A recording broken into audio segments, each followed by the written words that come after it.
Episode 3. You know, look at us now. We're 3 episodes into this shit. I don't know if we have anyone listening other than ourselves, Alex. We really don't need anyone else. I mean, yeah, that's pretty much it, right? It's all good. I mean, we've made it this far. You know, we're going to keep going whether people like it or not. And, you know, it's a because we like it, goddammit. So, that's it.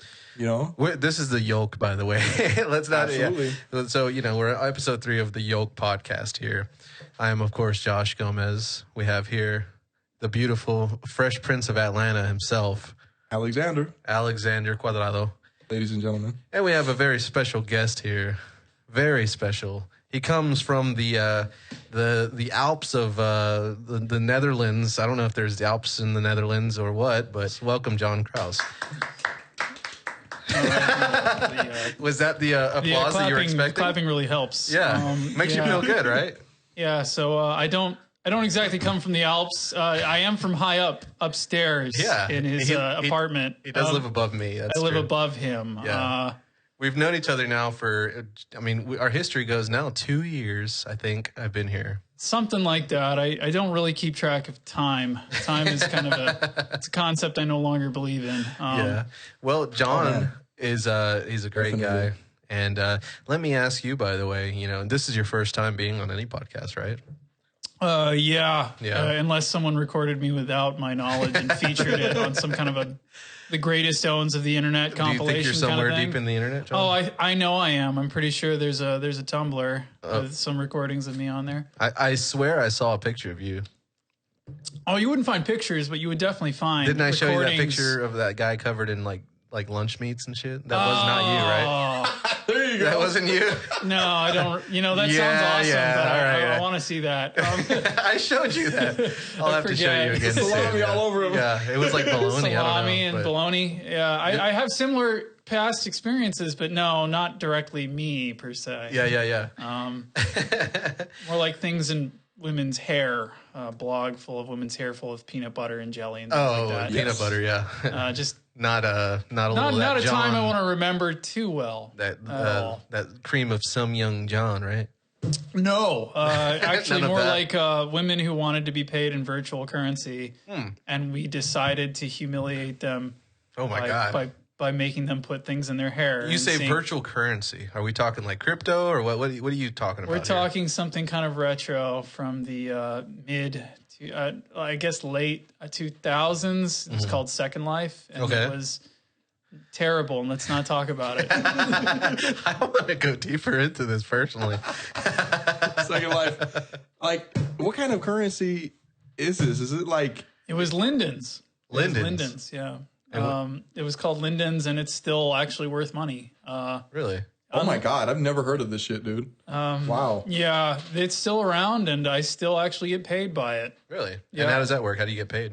I made a bunch of 3D models like years ago. Okay. And I mean, like, I don't know. Like this the last is something one you do on the for. regular, right? I Yeah. mean, you know, you've shown me your setup. Yeah, like I make models for like online marketplaces and stuff like that. But SL is kind of this weird time capsule to a different time on. There's people who don't have a first life that play that, right? I've never heard of that. I don't know if there's too many people left who are like that on SL. I think still most play of those it, right? guys moved to VR chat, the ones who have no lives.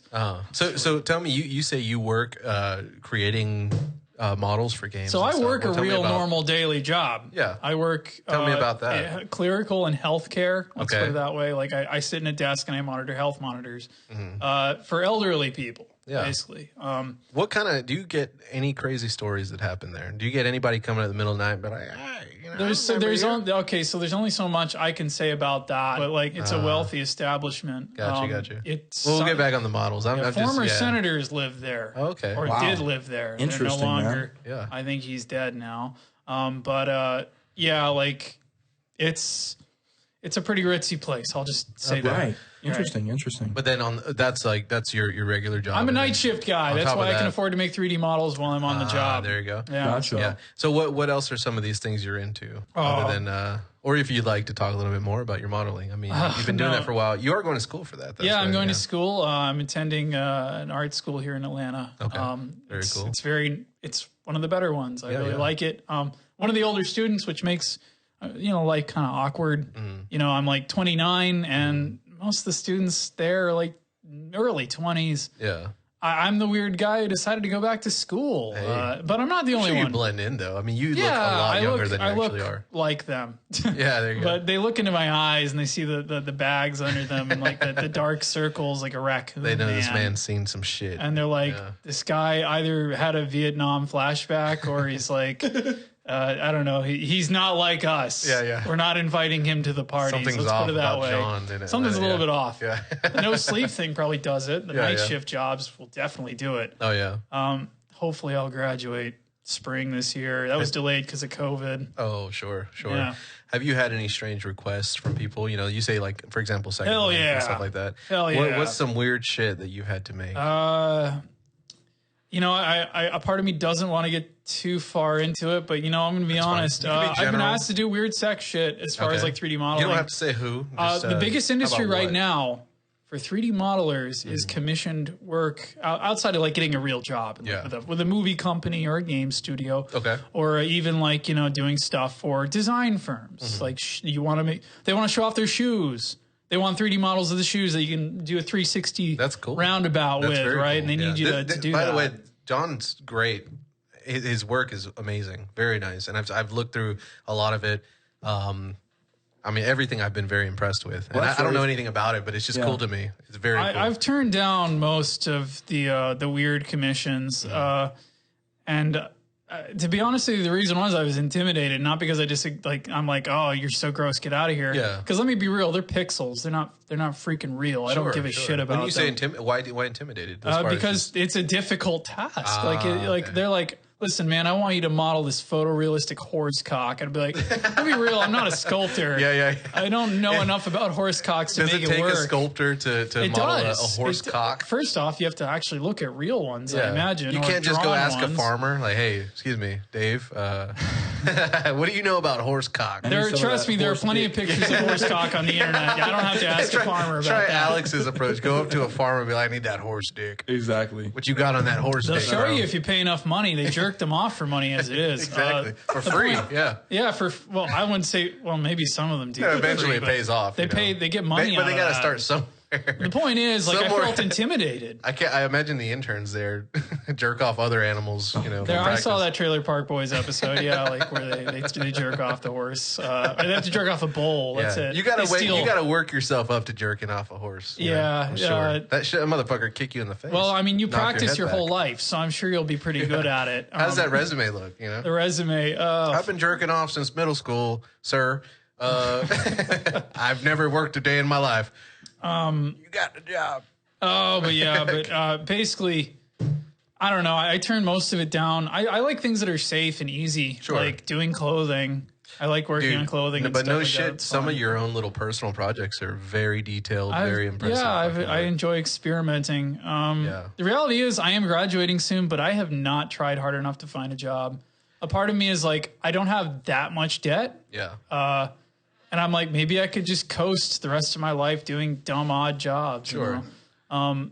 But I don't know. Eventually, you're going to build up your clientele. I mean, Eventually, yeah, I would like to. I know. I saw. Speaking of lewd stuff, we call that lewd stuff on the internet. The weird sex shit. I did see a game or two. Like there have been a few games that have come and gone. They're like, we're weird sex games. We're looking for modelers. Yeah. And I'm like, that would be way out of my thing. But have you done just privately random?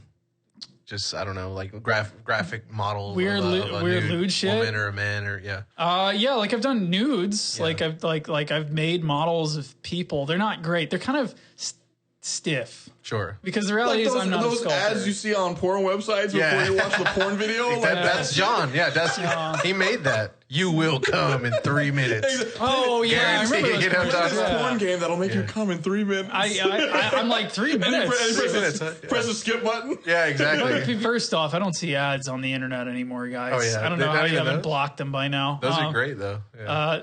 No, they're horrible. Each one of them is probably giving you a virus just looking at them. It's awful, man. Oh my god. But with some greasy ass, oily looking. Yeah, sorry. Yeah, no, it's all good. But yeah, the fact is, like, I don't know. It's money on the side. Like, I buy Waffle House with that money. You would buy a waffle. Oh, you buy Waffle House. I buy Waffle Houses in the food, not the restaurant. In the future, you'll buy a few Waffle House restaurants. I wouldn't be able to own a Waffle House restaurant because I'd try to pay everyone like $16 an hour, or maybe like $20. Hey, if I get it $20 an hour, I'd be like, this is the best paid Waffle House in the United States. There you go. And I'd be like, I live in the back. That room is mine. I live inside the Waffle House. I make porn ads. We got to keep the electricity on, Well, I mean, yeah, I guess whatever works. But the fact is, I'd run it as like a nice place to live and work. Yeah, that's awesome, man. And that wouldn't work. I genuinely look forward to eating at this Waffle House. I wouldn't be. I'm glad be you a have good hopes and dreams, John.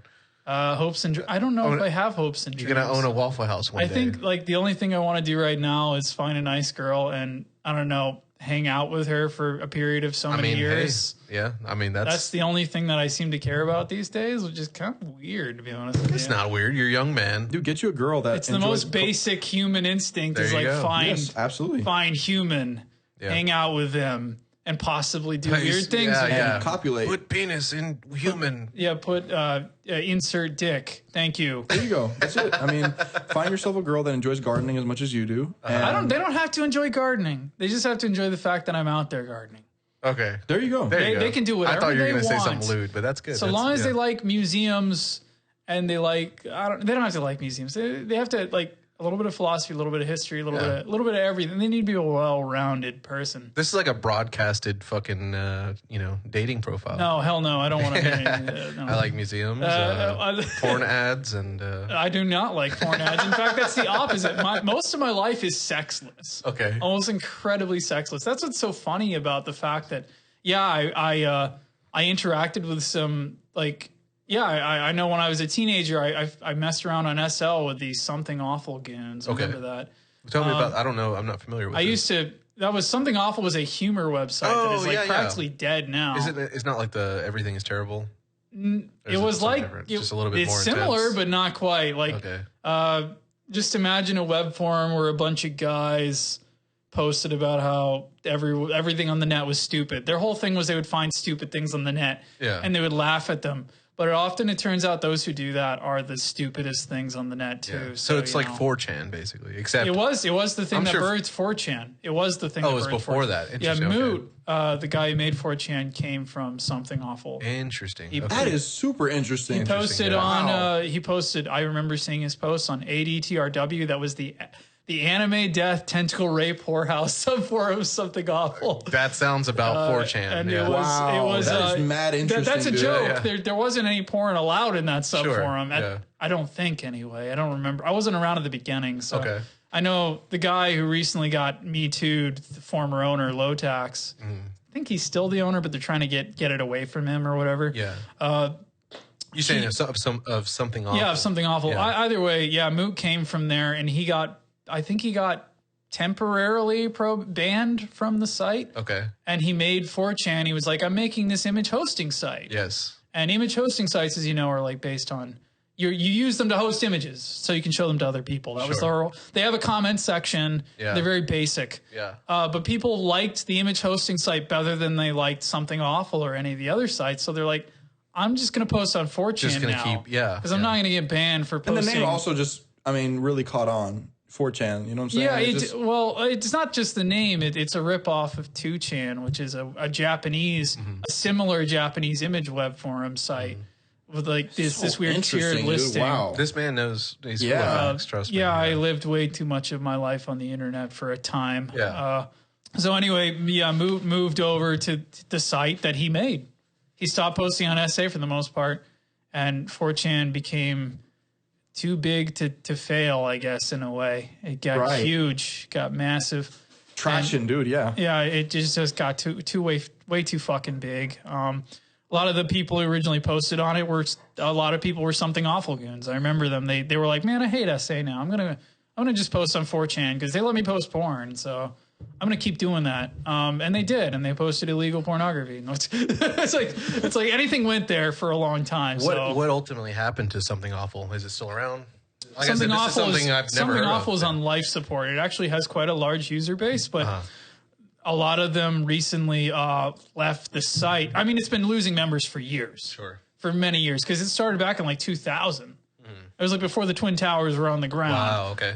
Because I remember they made fun of that. Yeah. That was funny. The first big memes about 9/11 were like from something awful. Oh my God. But SA, its user base got older. Sure. That's its main problem. Is it got older? Would you say people got bored or just kind of like just? Well, no, the rules changed. Older people are afraid of saying things that are not completely politically correct. Sure. Right. Sure. And I'm not a PC. Bit more reckless. I'm not a guy to older rant people about get. politically correctness. I don't give a shit about that. Yeah, You can police your own spaces. I don't care. Sure. But the fact is, SA started out saying the N word like every 5 minutes. Yeah. And it turned into a site that's basically liberal haven. Okay. Now. Like now, yeah, it's basically like the most leftist site on the internet as far as. Interesting. So it's become like the opposite of 4chan. It's the opposite of 4chan. Wow. Polar opposite. Okay. They used to make fun of like mentally challenged people. Yeah. A lot of problematic stuff, you know, like. Sure. But now they're like, yeah, we love Black Lives Matter. We're all into, you know, leftist politics. We're all socialists now, except most of us are just liberals and pretending to be socialists because it's cool.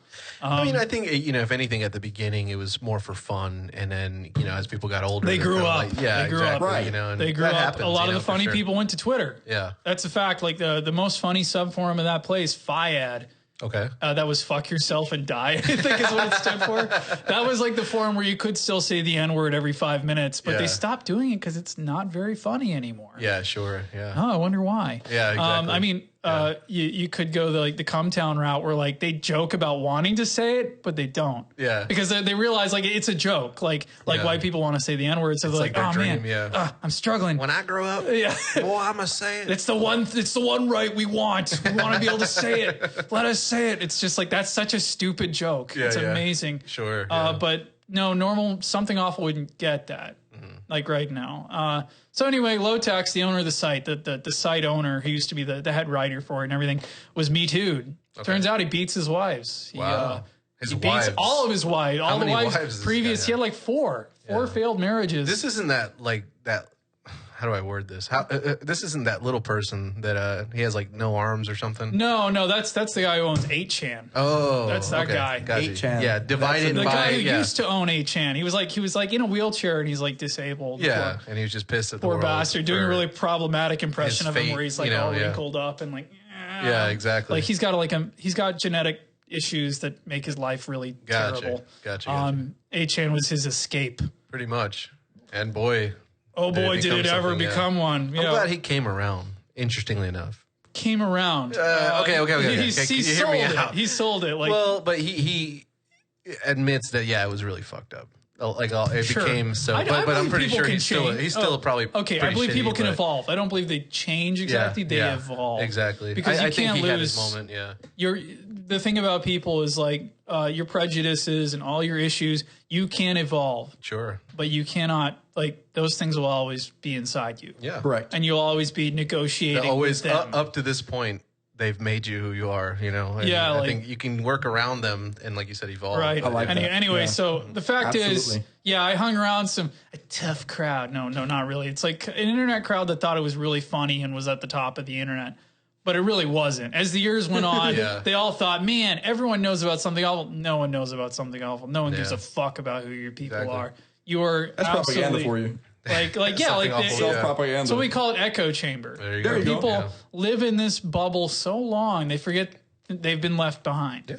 Yeah. It's like the Tumblr effect where you have a bunch of people who are like, man, like, I'm really lonely and isolated and I want to feel special. Oh no, I'll just invent a million different genders for myself. Yeah. Demand that you respect them. Which, by the way, I will. I will respect every last one of them because I think it's funny. Yeah. I think it's kind of like a game. But at the same time, like, I mean, should we get into that? Is that no, like, I don't care. Like, the fact is, like, who cares? Yeah. Like, why not just let them be whatever they want to be? Just fucking, Why not? Really? Right, seems like most people. It doesn't affect me. With these things, exactly. I grew up in a more time. like a hateful type thing, like, I just don't want. Yeah, I grew up in a time that wasn't great for people who were not the norm. Mm-hmm. And the norm was like if you turned on a TV, it was mostly white people. Sure. Like unless you turned on the right channel, right? You mean the good old days? The good old. Well, I don't know. Like they were days, all right. I never thought they were good because I was in like a religious kind of cult growing up. Yeah. So. Hey, I mean, hey, look who, I don't know. You don't know much about, You know about me, but yeah, I think we've all been there. Yeah, but we all have. Yeah. Yeah, definitely. We always thought the world was about to end. So like the good old days were Seinfeld would be a miracle if we lived in that world, you know? Like, oh my God. That was amazing. I mean, that world did exist kind of in New York. If you went there, you could find that world. But to us here on the other side of the television, you know, the Iraq War was going on and we saw our friends get sent off to, I don't know, go there and come back fucking messes. They realized all the things they were taught as a kid wrong. We're bullshit. We're bullshit. It's like, we're going over there to bring freedom to these people. These people don't want. They don't want what we're offering. And it's exactly. Like, that is literally the perfect way to describe like that entire experience. Yeah. They do not want what we have to offer. Yeah. Well, it's not just that. It's not just what we had to offer. The what we fact have is, to push on you what we were shit, told we were offering them was a lie. When you got on the ground, you were told, listen, these warlords, they're our friends. We're not here trying to make democracy. Yeah. We're here trying to get the fucking oil. Yeah. Defend that oil field. Get out there. We want to privatize all the industries in this country as soon as possible. We're going to set up all these guys from Wall Street are going to come in. All these guys from like weird right-wing think tanks are going to come in and they're going to fix the country up for us. Yep. And by fix it up, I mean loot the fuck out of it. And then like 20 years later, somehow freedom is going to spring from that. And it didn't, of course. We're here in this utopian state of the beautiful repercussions of capitalism and just, you know, raping and pillaging other lands. You know, everything's wonderful from these When ideas. you've run out of lands to pillage, you pillage your own. But we already pillaged your own. That's the fun. Yeah, exactly. Like we kind of like, Seinfeld kept us distracted, made us feel woke, but at the same time at home, no one had like a permanent job. Yep. Most people have no health insurance, and I don't know. I don't have to get into. There's a million politics podcasts. We don't have to get into that. The fact is, for sure. I grew up in watching a fantasy world around me, and I was in another fantasy world laughing at that one, being like, I'm smarter. But I wasn't. I was a Mormon. I was stupid as hell. Yeah. I mean, it was a getaway, though, at the same time. Yeah, that's beautiful, man. I mean... So which fantasy world is the one I wanted to latch onto is the question. There you go. And the fact that you're aware of that, or the fact that we can become aware of that, is very powerful. You know, like Edgar Allan Poe says, everything is but a dream within a dream. Well, that's good. That is good shit, man. And if you really think about it, that's all it is. Or the pure ideology. The guy sniffing was a Zizek or whatever. You sure it wasn't Jenkum? No. He's just got jar of Jenkum. He's just got a weird thing with his throat. He's a weird philosopher guy. Yeah. You talking about Poe still? Are we still? No, it's another guy. Zizek. Is that his? Oh, okay. I think he said he was sniffing Zizek. He's a guy. You could probably sniff that guy and get high. I could probably sniff that guy and get high. He probably smells really bad.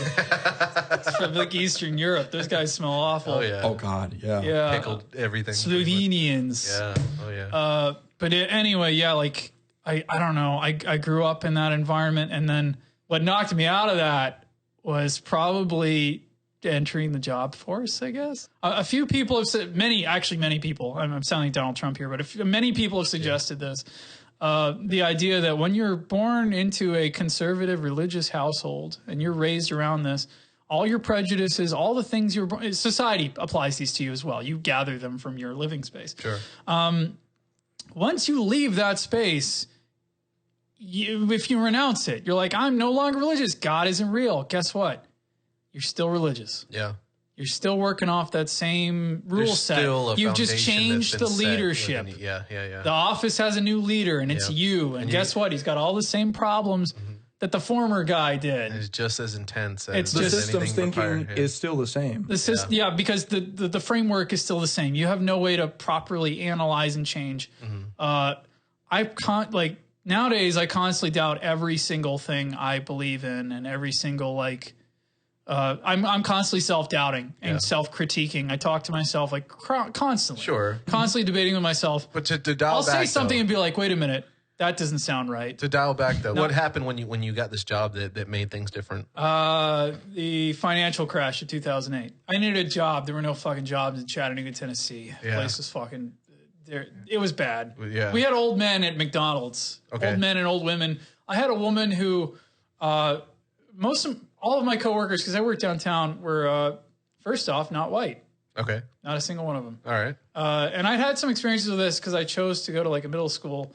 My father had lost his job, and I got to choose where I went because of the Bush No Child Left Behind Act, which was another joke.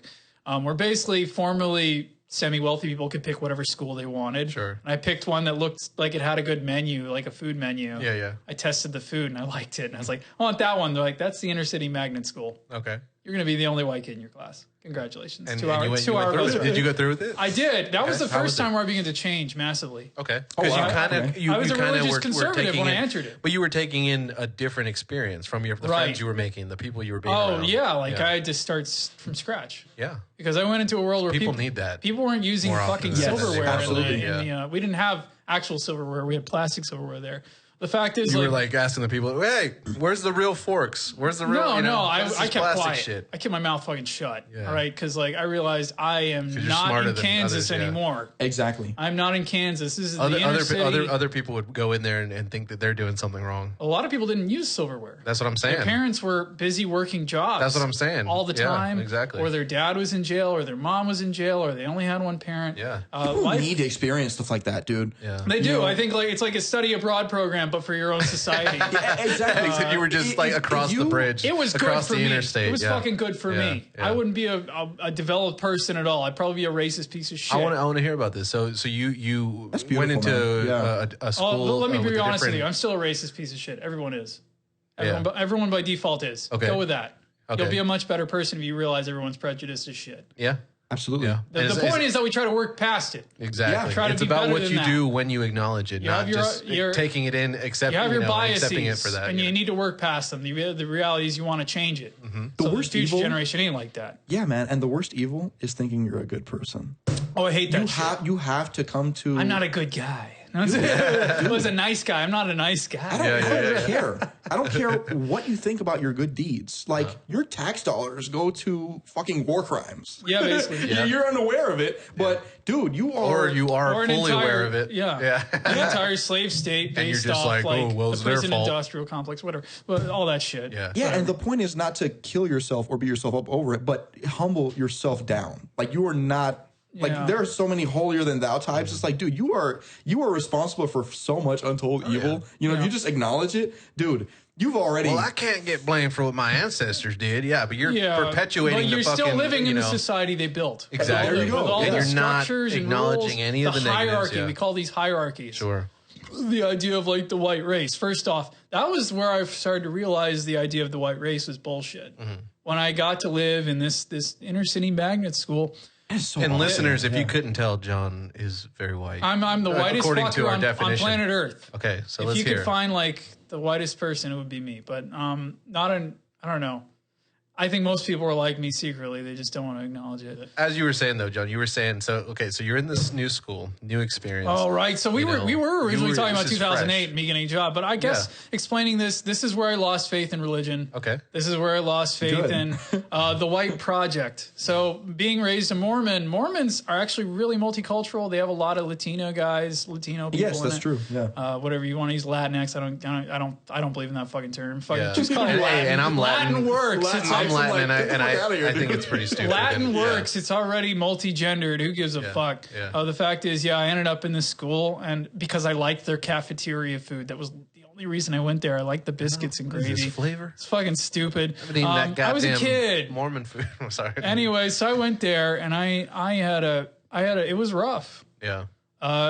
It was a new school. They built it brand new. And they were destroying it the minute they got in. And it's not their, I don't want to say it's not their fault because kids would just take pencils and jam them in like the sensors for the automated sinks and That's stuff just like school. that. That's just school. That's kids. Kids That's do just- that. yeah, that's our education. That's That's children. what we do, Children yeah, do yeah. that shit. But suddenly, I was the minority. Okay. I was it. There were a few other white people in my Tables have classes, but the tables were turned and all the things. I mostly kept quiet because I didn't want to attract any trouble. I was already a Right. shy kid. Was there a moment that that hit you in the face? Like, whoa, okay, things are different. Kids talking about not having parents around at all. Okay. They go home. They don't have parents. Their parents exist. Yeah. They are busy working 4 jobs. Yeah. Or they've never Like, met them. Or 3 or 4. Like sure. 3 was the average. Like 2 to 3, 3 or 4 Jobs, yeah. jobs. Welfare doesn't. By that point, welfare had been reformed. Mm-hmm. So it didn't really cover any of the expenses of raising a child. One of the parents might be in jail. That was common. They'd be like, yeah, my dad's in jail for like weed or selling weed to pay the bills, basically. Yeah. Is what it is. Selling weed usually to white kids from the other side of town to pay the bills. It was eye-opening because I had two parents who always argued with each other all the time, and seemed to have everything they wanted outside of dad losing his job that year. That was the beginning. Like, funny enough, years later, the repercussions of what happened at Olin, the company he worked for. Yeah. The repercussions of what happened there would happen all over the economy soon because the company got hollowed out by its owners to act as a slush fund for, if they wanted to buy a new yacht, just lay everyone off. Sure. Keep the company alive with a skeleton crew. Yeah. Make as much money as you can while slowly draining it of all of its funds and loading it up with debt. And we can snort all the coke we want to We can do all the coke we want, but no, they're probably too conservative for coke. That's their kids' thing. I was talking about Coca-Cola. Oh, okay. Yeah, we get us and the kids and Margaret. We'll have all the Coca-Cola we can drink. The fact is, I remember my dad's job when he was rehired back at that fucking company was to keep it alive, just on life support. They're like, we're not going to make it better. We want you to keep it alive a little longer because I want another yacht. Yeah. Just keep it alive. That's the entire American economy by the year 2008. Pretty much. So middle school, I was only there like a year or two at that school before they moved me back to a majority white school in Saudi Daisy, Tennessee or whatever, like someplace. Yeah, it sounds exactly as it sounds. Yeah, it's about right. There were a few black kids, but I went from only knowing black kids to suddenly knowing none. But at the same time, every job I got from then on out was a majority black, like Latin or black. All right, people from South America or people from here. Yeah. As far as like, by here I mean inside the city, because every job they worked after that was in the city for some reason. I have no idea why. They just hired me first, and I just went with whatever. But I needed a job that paid more, and I wanted to go to college like everyone does. Sure. And 2008 happened, and there were no jobs, zero, no jobs. So it wasn't just the. I mean, obviously the school had a big impact, meeting the people you met, but then you're also seeing the world around you kind of crumbling. Well, there was another thing that kind of changed me then, not just the people around me, because a lot of them were great kids. I would have called them friends, great friends. They helped me fit in. Some of them were rude to me.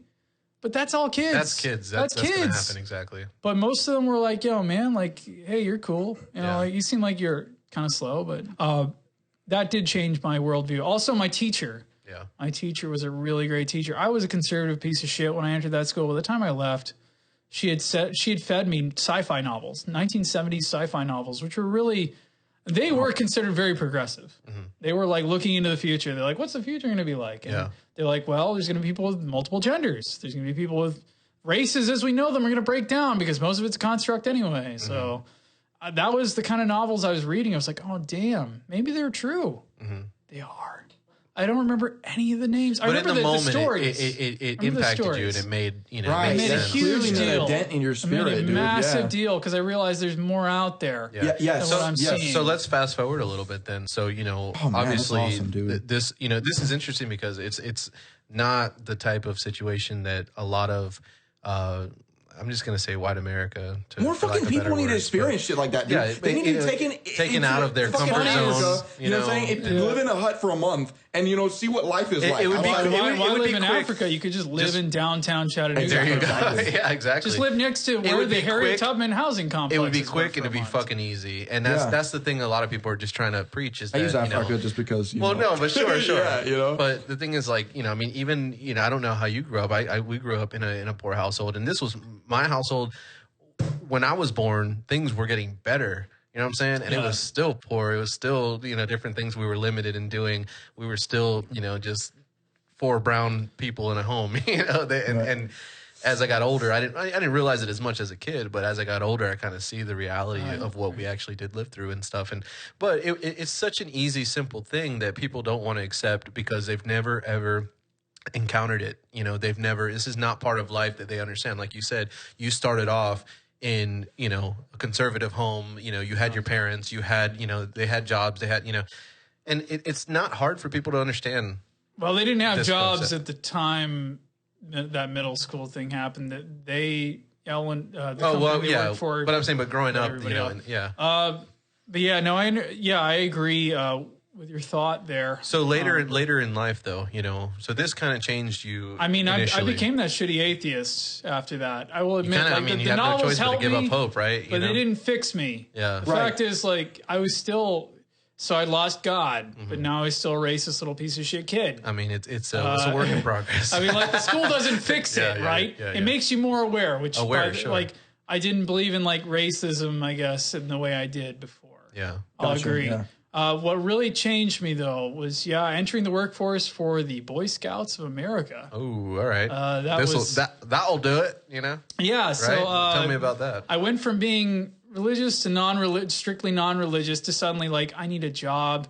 I was desperate. I was like looking around everywhere, and I was like, I need to save up money now. I need money now. What am I gonna do? And I had two friends. They're twins, and they live in Chattanooga still. They're a great bunch. The Conrad twins, beautiful bunch of kids.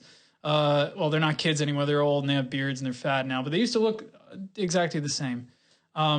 Basically, they said, we have a job for you if you want to take it. I was like, what is it? They're like, well, okay, listen, before we tell you about it, you're going to have to live there. Yeah. You're going to have to live there every summer. I was like, oh, that sounds terrible. What is this? Is it an oil field or something? Like, no, it's a Boy Scout camp. You're going to be working there as a counselor. Okay. And I was like, I was the worst Boy Scout known to man. When I was in the Boy Scouts, I got 0 merit badges. And I mean that, 0. Yeah. I didn't earn any of them. Yeah. And basically, total shit. I was a terrible Boy Scout. I remember, but this is a funny thing. Yeah.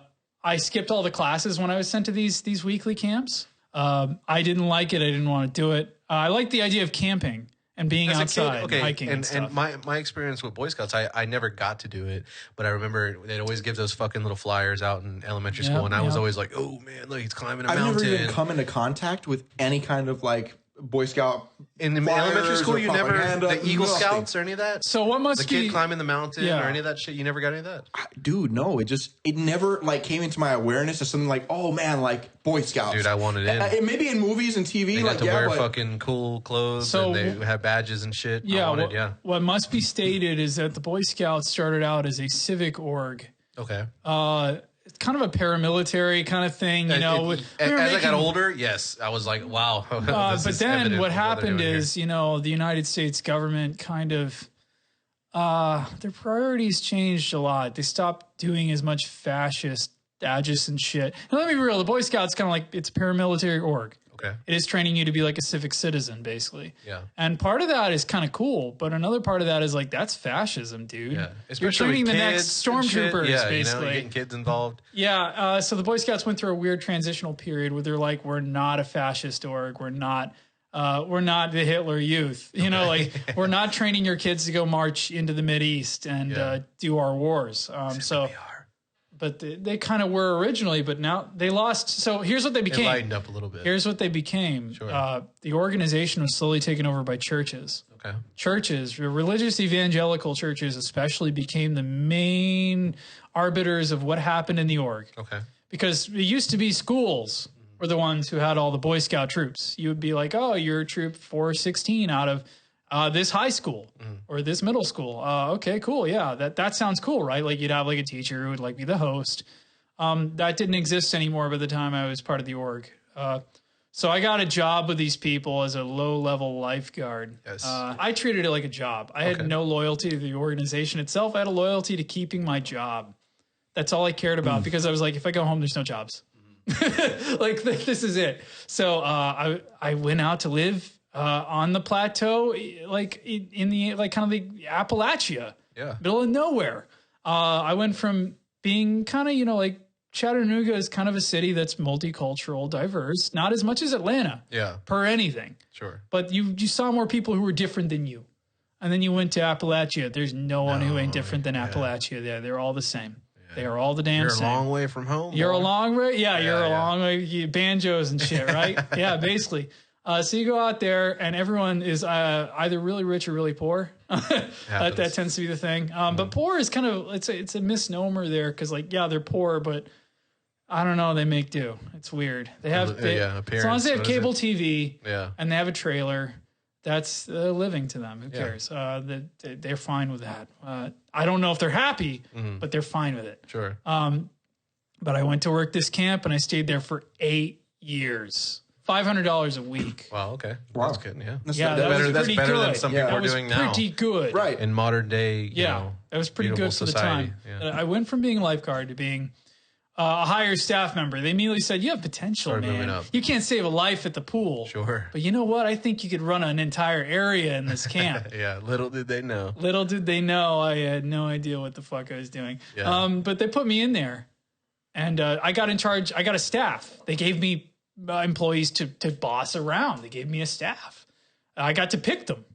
I got to pick my own my workers, and they were hired on to, like, depending on what I said. I was put in charge of what was called Polaris, which is a first-year camper program, the littlest kids. Okay. So the staff of the camp was majority, from Chattanooga. So they were more multicultural, multiracial than, say, the area around us. Yeah. But the kids were different. A lot of them did come from churches, which were white, but eventually, like, you would have a troop that was just all black kids. Yeah. Those are the best because they'd never been in the woods before. Yeah. Like, a lot of them would be like, I've never swam at a pool, let alone a pond. Yeah. And you're gonna want me to get in this pond? It's like, yeah, it's pretty gross. There's fish in that. You're gonna have fun. Yeah. And nice. they did. That's and cute. they did every yeah. time. And It's cute, man. Yeah, Yeah. it was great. And a lot of them were afraid of bugs. Most kids are afraid of bugs at that age. They're like, we're talking like 11, 12 years old. These are the youngest campers. I was put in charge of the youngest ones. They were always afraid of me because, like, I mostly did a lot of, like, jumping from group to group, teaching classes. When teachers struggled, I'd hop in and do things. I'd also direct the whole thing. But the staff handled most of the stuff. The hard stuff I went in and did. Yeah. Like knot tying and all that shit. So all the stuff I wasn't good at doing when I was a Boy Scout, I suddenly became good at doing because I was paid to do it. All right.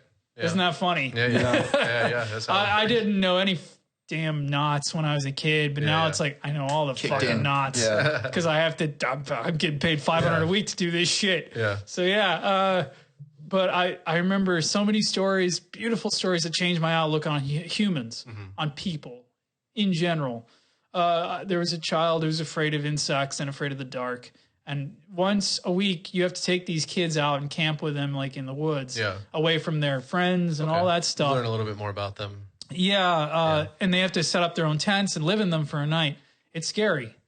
I remember the first place I was, they wouldn't let me move it at first, but it was in a very scary part of the woods. It's like, imagine like these kind of tall pine trees that are really creepy in the dark. Yeah. And when the fire dies down, there's millions of insects running around. You'll feel them all over the place. Sure. And there was a kid who's just crying. He's just like, I want to go home. I want to go home. And it's just like all of my staff are like, dude, what do I do with this fucking kid? Can we send him home? Yeah. Or send him like back to his main campsite where he'll sleep and leave us alone. It's like, and I was like, you know what? All the kids are afraid of me, but maybe they won't be now. So I went up to him. I guess intimidated is the better word. And I went up to him and sat next to him. I was like, join me by the fire. We're just going to hang here and let's just talk. Yeah. And I was like, how you doing? What's your life like? What do you want to do? What do you want to be? And the kids would often, this happened multiple times, by the way. Kids would often be like, my troop wants me to become an Eagle Scout. I don't really want to do that. I don't care. Did they even want to be there most of the time? Some of them didn't want to be there. No. Okay. But some of them were like, I like the camping, but this is too much for me. And I feel like people want too much of me. I don't want to be an Eagle Scout. I don't really care about the Boy Scouts at all. I was like, that's all right. I don't care either. Yeah. I was like, what? Like, I you don't have to be an Eagle Scout. I didn't become one. I flubbed out. And they're like, I didn't tell them I flubbed out, but I basically said it doesn't matter. Yeah. I'm like, what do you mean it doesn't matter? That's all they tell me is that Eagle Scout is all the ranks. Rank up. Yeah. Rank up, Master Sergeant. Like that, like Call of Duty. Like they're constantly being told the meritocracy is important. They're like, we need you to rank up so you'll make Eagle one day, and then you can put that on your resume, and you'll be a fully grown man then. Yeah. But I was like, you don't need that. You don't need someone giving you a badge to tell you you're worth something.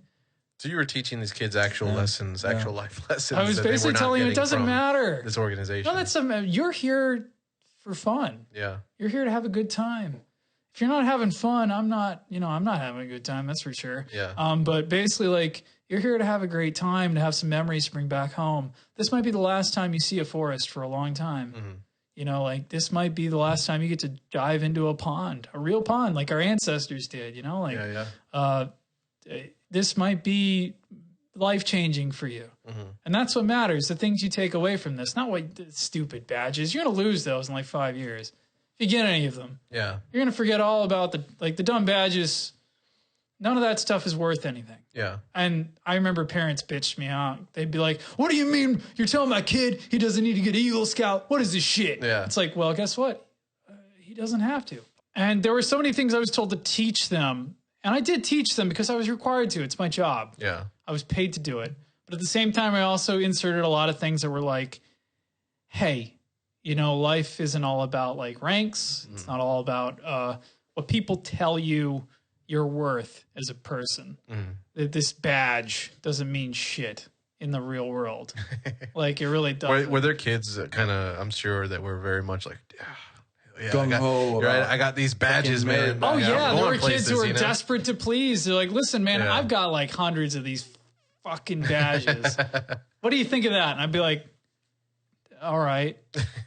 They'd be like, why aren't you like happy about that? I'd be like, I don't know. I don't see any worth. It's like getting tickets at fucking Chuck E. Cheese. Yeah, You get a it bunch of is tickets, basically you know? getting tickets at Chuck E. Hey, Cheese. you Yeah, did it's good like, job. you go to the military, you become a sergeant, Here's and your you come Chinese out, and finger it's trap, like, you know? okay, now you're in civilian life. Who gives a shit that you were a sergeant? Nobody does. Yeah. It's about as, I mean, sure, we're comparing two very different things, the military and the Boy Scouts. But the fact is, to me, a civilian, you're worth about the same amount. Yeah.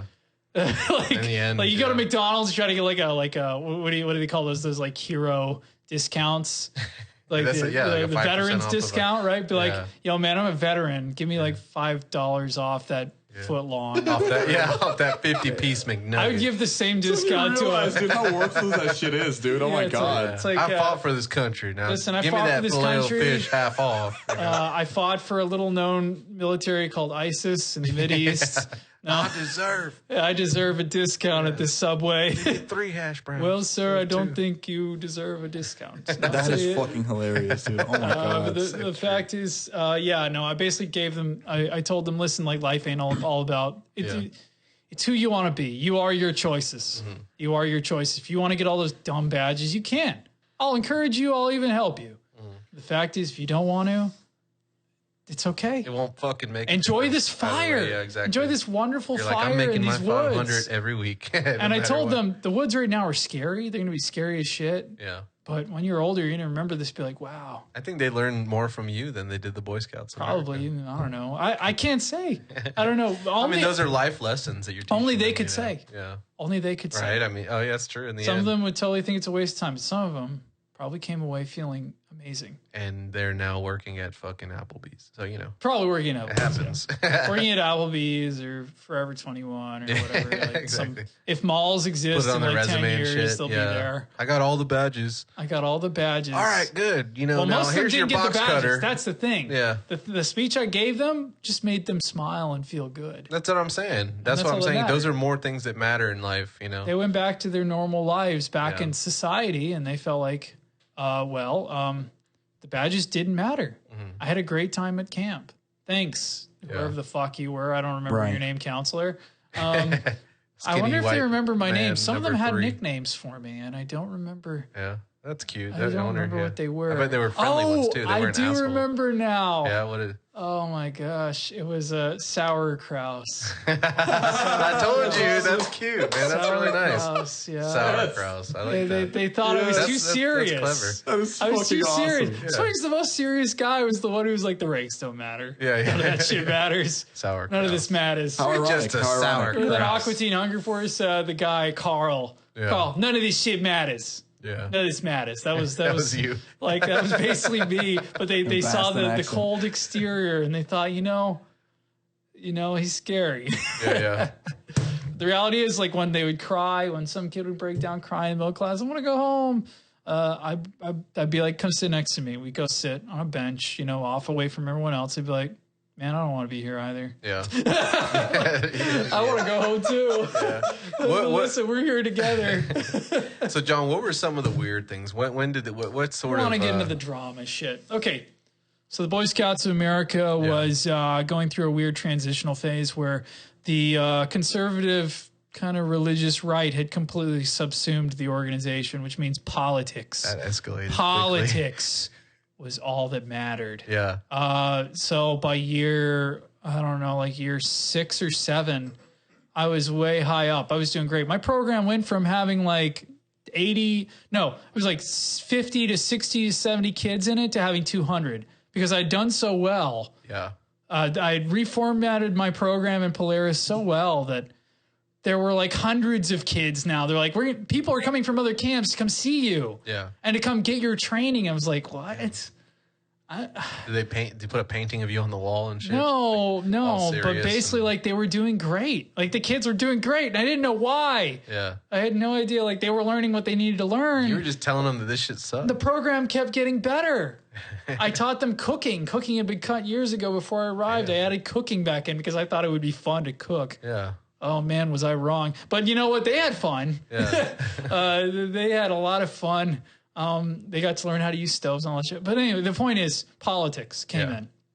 Right around that time, I don't remember what year, but just imagine gay marriage was on the ballot. Okay. Gay marriage is a big thing at the time. Yeah. And Barack was president. I remember that. And basically, it was like everyone was charged because the parents were all religious. Most of them were either religious or somewhat conservative, whether economically or socially or whatever. And they would come up to me and be like, what do you think? What do you think of these gays? And I'd be like... already starting things, these gays. They were starting to start shit. And I was like, I don't think anything. Mm-hmm. And they're like, what do you mean? I'd be like, well, I think that I'm here to camp. I'm here to teach these kids how to camp. But you're an Eagle Scout rank 8. That came up. They're like, you're an Eagle Scout. I was like, you don't care. I never made it to Eagle Scout. I never even got close. I was like 2nd, 3rd, 4th rank. Never. I don't even know what the ranks are. That's how completely out of it I was. Yeah. I was like, I know how to camp. I know how to set up I know how to build a fire, and I know how to chop down a tree and how to make wood and shit like that. I know how to tie all the knots. I teach your scouts how to do whatever the hell they want to do to get their dumbass badges. But let me tell you something. I don't give a shit what they do with their spare time, who they are, their gender. I don't care. You can bring girls in here. I wouldn't give a shit. So I basically told them, like, it's none of my business. That's what I told them. That wasn't good enough for a lot of them. They're like, what do you mean? You're not part of my culture war? You're not part of the culture war? I was like, no, I'm here to teach kids how to be kids and how to grow into useful adults. Yeah. That's what I thought I could impart to them, was like how to become grown-ups. I mean, that's kind of what you would expect from that's what I expect. Association of that develops children and whatnot. At the same time, the organization wanted to infantilize the kids. Yeah. Oh, yeah. Yeah. They wanted to completely trick them into being little automatons. Yeah. And I was like, this isn't useful for survival at all. Yeah. They were abandoned out in the woods. They die within 5 days. Maybe 3 at most. Yeah. At least with some of my training, they might have lived longer. I don't know.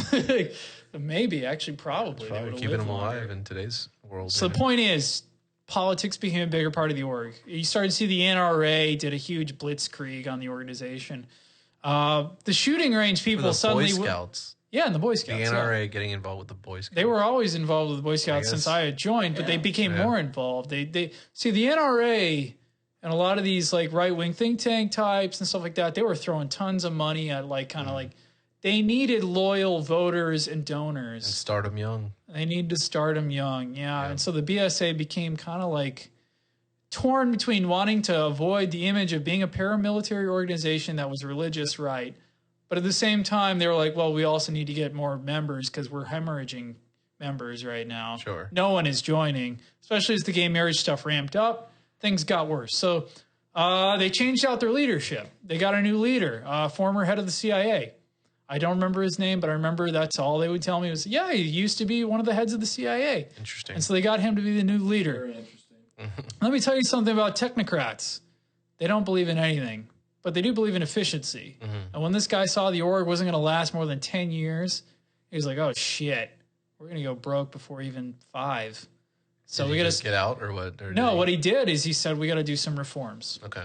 First off, the Boy Scouts began kicking out gay Boy Scouts. Yeah. And gay scout leaders. That was a big thing because they thought they were all pedophiles or something. Yeah. So they're like, we're going to kick out anyone who's gay, non-religious. They were like, we're going to go after anyone who's not a conservative Christian. They're like Muslims. They're like Muslims. We don't want muzzies No in Muslim here. scouts, yeah. And so, but the org leadership at the top was like, dude, we can't do this, or this org's gonna die. Yeah. No one's gonna want to join the racist piece of shit Yeah. like supremacist org. Yeah. That's what the churches at the bottom want to make us into, but we can't be that. Yeah. We're not going to live. It'll be just the Mormons then.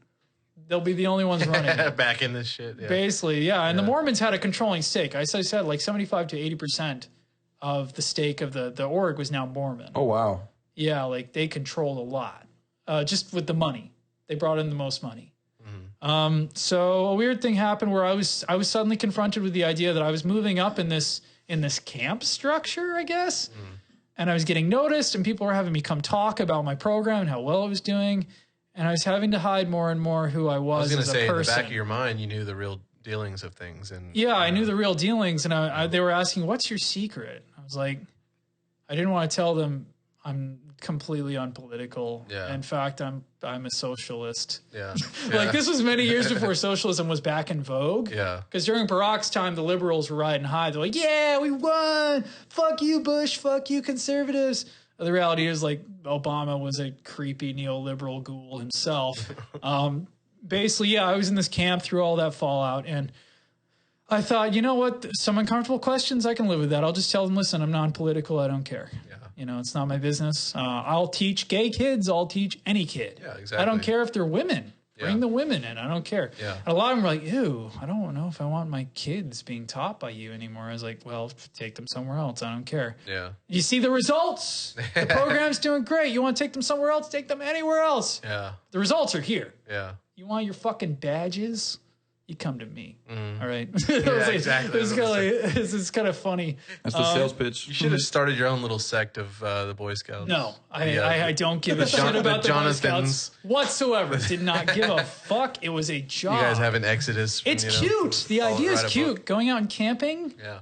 And like learning how to camp, teaching kids how to. That's cool. Yeah. I like that. Absolutely. But the Boy Scouts. The idea is, yeah, exactly. But of course, it seems like the way it was set up is not real good. Deep into it. Yeah. Yeah. And from the beginning, it was so you kinda started like that. seeing more and more of this happening. And it got worse. There was a point where we had a lot of molestations in the Boy Scouts of America at the time. There were a lot of big cases where scout leaders, by the way, who were not gay at first, like we didn't know if they were gay or whatever, but the fact is they were molesting kids.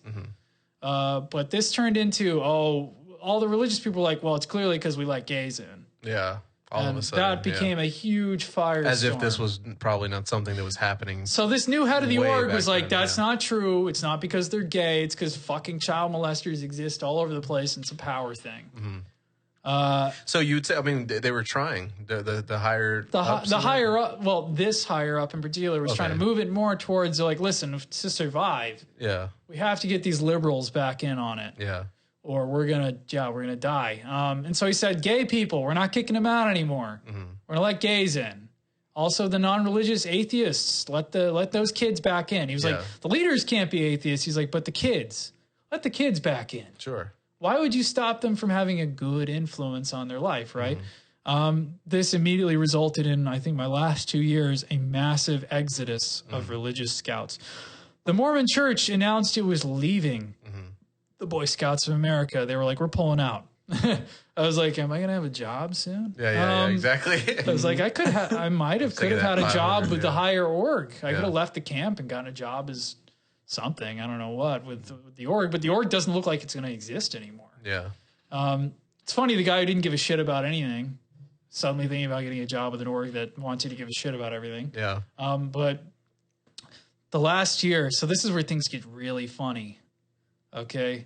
Who we picked to lead the camp the next year, because I remember I was running this one program. It was really successful. I kept adding staff to it. It got bigger and bigger and bigger because I was so fucking, I wouldn't want to say good. I was efficient. I got shit done. And then suddenly the camp ranger, who is technically the guy who sort of runs the camp because he's there all year round.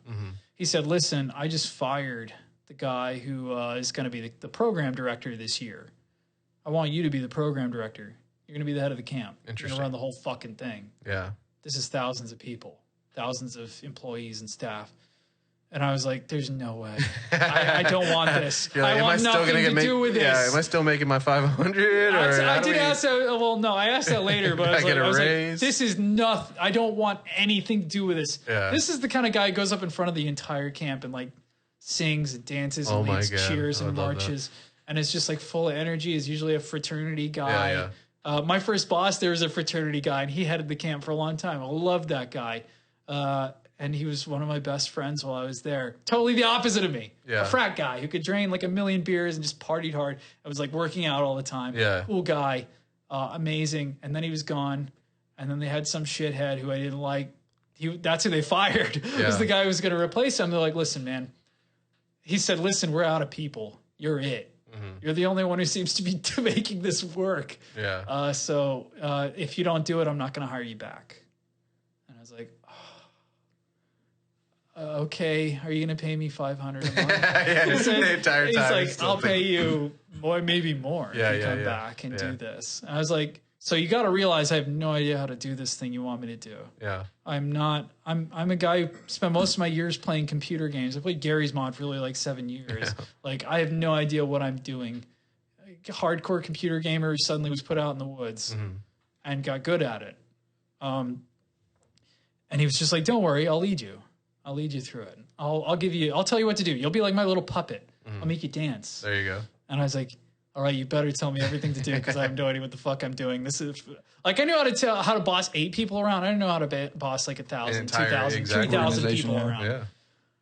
Oh my God. It was a nightmare. That's when the org finally imploded. That was the year where tons of people announced this is our last year. We're never coming back. And you didn't take this role, did you? I did take the role. Oh, you did? I was the program director for that year. Wow. Okay. And I ran the entire camp. Did you make any changes that were significant? Or I was not allowed to make any real changes. You just kind of just went along by the I stopped things from blowing up as far as drama. That was my only job, was to maintain the curtain of civility. Okay. Because things were getting pretty like bad. the morale, yeah. Things were getting... Yeah. I couldn't do morale, fuck no. But what I could do was handle customer complaints and try to fix things. Gotcha. Because it's a paid gig. Yeah. People pay to go to these camps. And all of a sudden, I had people come out to me. Listen, what side do you stand on the gay thing? I was like, I have a side, and that's let the gays. Really? I was like, let the gays in. I don't give a shit. Yeah. I don't care. That's what I said. I don't care. My job here is to do, as I said, do the thing I was hired to do. And they're like, well, you should. This is a godly organization. We're going to lose it to these fucking Muslims and these weird people that don't belong. And I was like, you don't realize. So the rhetoric was that intense. It was that intense. They were like, we're leaving the org. And I was like, okay, bye. I didn't give a shit. I spent a lot of time I wouldn't say hiding in the office, but doing paperwork, doing the muddy backroom stuff in the office. And I just spent a lot of time in there doing that. I still have a jacket that there was a guy who handled the PR, the HR side, HR side of things. He was a huge right-wing NRA, former military guy. Not all former military guys are bad, just this kind. Sure. Where they're like, patriot, they'd be QAnon now. Like patriotic pieces of shit. Yeah. Probably spent some time in Korea or Vietnam, and they think they're foolish. They think they're the bee's knees, even though they fucked up those 2 wars real good. Anyway, so this guy hated me. I think I don't remember what they call them, service directors, or I called him an HR guy, but he like followed me around, and he was older than me. He was like, 60 years old or something. Yeah. But he gave me a really, really awesome jacket. It was his jacket. That was what you remember, yeah. Yeah, he gave me a jacket from when he was a scout. Okay. It kicks ass. I still have it. I don't really wear it, but it's like bright orange. Yeah, looks like I'm a target for someone to shoot. Maybe that was his point. No, it's a great jacket. Labeling, it was a Venture Scout jacket. It's probably collectible now. It's really rare. Interesting. But anyway, the point is, he hated the fuck out of me. So I think he would openly advertise to the people he's talking to, listen, I'll talk to that liberal, like that weird liberal kind of left guy Yeah. who runs the camp. I'll fix your him. issues. Yeah. I'll fix him up. I'll tell him. And he'd come up there and he would manage disputes or whatever. The fact is, I had no control over the program or anything. As a program director, I was basically there to act as a puppet. I was a puppet, and I couldn't do much more than, you know, like make noise. I couldn't sing or dance. I made other people do it. I was so fucking like, listen, that's not me. That's not me. They sent me to a camp school to learn how to do that. Holy shit, horrible. They're like, yeah, I don't see you singing and dancing, Mr. Kraus. Is like, yeah, I'm not gonna do that. And I have no intention of doing that. Everyone else was there like, we're having a great time. I was like, I'm cold. So am I to assume? I mean, it was. You didn't last much longer in this. No, that was my last year. That was your last year. You know what happened? Shit got so bad. When did it hit the fan? I quit at the end. I was like, this is my last year. I'm done. I'm done. This is it. What was that defining moment, you think? I think I started to have heart problems. Oh, so it was not even related to well, no, stress. The stress. Oh, just from, okay. I'd always had like kind of overactive heart. And eventually I was just like, I can't do this anymore. I could do all the paperwork. I could do all the Excel spreadsheets. I could figure out all the shit with the merit badges. Okay. But I couldn't figure out the ideology. Yeah, the identity politics of the I organization. couldn't figure it out because I literally couldn't keep it together. I could not keep it together. The Boy Scouts maybe could have survived had it changed into something that could include everyone, but it couldn't survive. Was there not? What happened recently? I mean, Spiritual successor. Is there a spiritual successor? No. Yeah, I mean, is it still going? I haven't paid attention in years. Yeah. I don't think there is because it was kind of a weird thing. A holdover from a different era. Yeah. Like we're talking World War I. Yeah, for sure. That's back when that kind of shit was common. Boy Scouts still exist though, no? Yeah, sort of. Like I don't know anything about it. I don't have any contacts. You don't hear, there. I'm sure. Well, they declared bankruptcy. Yeah. They declared bankruptcy about 2 years ago or so, I think. And basically, they're out of money. Yeah. The Mormons left. They pulled out all their funds. Yeah. And the evangelical conservatives, let me be real, they're penny pinchers. The only people they're paying is themselves and their offshore bank accounts.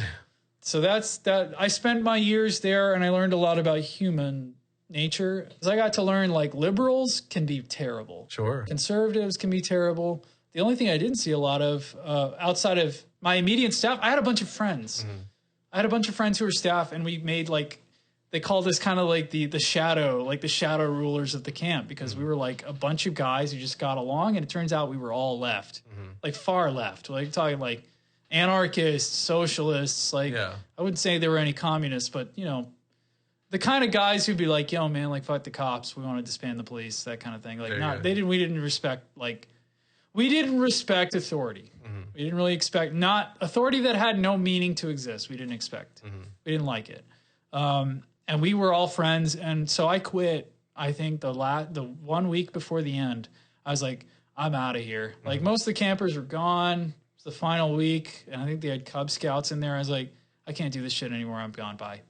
I need to get a real job. Yeah. I need to get a real job. I'm sick of this shit. Guess what happened? I think 2 days later, all of that group, which is most of the area directors, they quit too. They all quit en masse. They showed up at my house.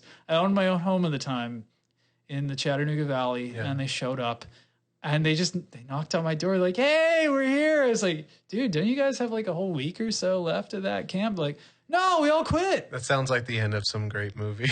Yeah. Some sort of right, and then roll credits. Yeah, exactly. We all watched Starship Troopers, and we got some beers. Yeah. We all got beer because we're not children, and we had a great time. Yeah. You know, I think one point to, before closing this out is like any organization or any collective or community or society that completely leaves out and disregards the individual is doomed to fail. Yeah, always, dude. Always, every time. And that's including governments. Well, absolutely. Unless it's a fascist movement. In which case, that is what they wanted to. I think still doomed to fail. Some people, at some point. But the fact is, the BSA, it was ruled by religious conservatives for so many years. They tried to turn it into an arm of the Republican Party. It failed. It turns out there's not enough young Republicans to man a youth organization The ones that you see being manned now, like Charlie Kirk's, TP USA, and all these fucking fake AstroTurf college orgs, you'll see them, college Republicans. They're all in their 40s, 30s and 40s. Charlie Kirk is literally like 30-something years old now. He hasn't been in college in 20 years. Yeah. They have no youth. They have nothing like that. So a youth org can't fucking exist. I saw more old people there near the end than I did see young people. Let's put it that way. All holding on to their childhood. Well, I think all of that was fucking definitely mind-blowing information that you've shared with us today. Yeah, it was a lot of fun. That changed my whole outlook on life. I definitely think that there's other things for sure that I think we can have another podcast sometime, hopefully soon together. I do want to wrap things up, but I want to thank you for joining us today and sharing your tale, man. I think you have a lot of interesting stories to share, and this was. I haven't done a lot of living, we all do. But the few little living I've done is that I think there's something kind of funny there to share. Absolutely. In the way that only you could share it. Oh no, plenty of other people could share it. But John has a uniqueness. I get you. You know what I'm saying? Yeah, I said funny. Can you just take funny? It's funny. Can't you find this hilarious? It's distinctly funny. Yeah, man. Well, absolutely. Thank you again. Either way, thank you so much. It was we appreciate a pleasure. Your time. Yeah, and hopefully we'll see you again soon. So until next time, everyone. Thanks for tuning in. This was the Yolk. Alex, any last words? Anything interesting? Later. Keep it real simple. Have a good night, Yolk. Later.